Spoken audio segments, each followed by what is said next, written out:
పార్టీలో కొట్లాటలు మొదలైనాయి. మరి విడిపోయే అవకాశాలు కనిపిస్తున్నాయి. అది డ్రామా, కేసీఆర్ డ్రామా అది. కేసీఆర్ డ్రామా అంతే. ఎందుకు సిబిఐ రాకుండా అంటారా? అంతే, కేసీఆర్ డ్రామానే. సిబిఐ రాకుండా ఏ శిక్ష కాకుండా అంతే.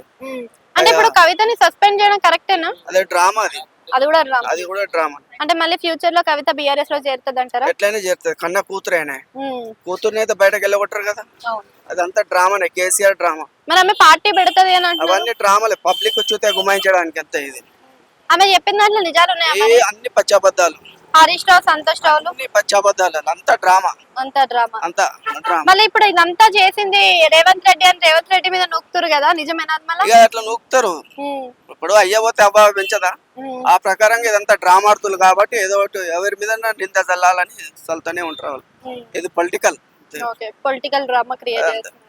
ఓకే, అయితే ఇప్పుడు మరి రేవంత్ రెడ్డి పరిపాలన విధానం ఎట్లా అనిపిస్తుంది? బాగుంది పరిపాలన. ప్రజాపాలన కాబట్టి అది పరిపాలన బాగానే ఉంది.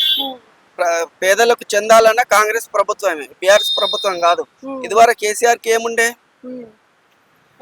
ఏం లేదు. ఇప్పుడు ఏడుకెళ్ళి వచ్చింది పైసా? తెలంగాణ దోసుకున్నాడు కాబట్టి అని 1000 కోట్లు వచ్చింది. అంటే 100 కోట్లు దొరకడం అనేది, లక్షల కోట్లు, అది లక్షల కోట్లు దొరకడం అనేది పెద్ద విషయమే మనకి.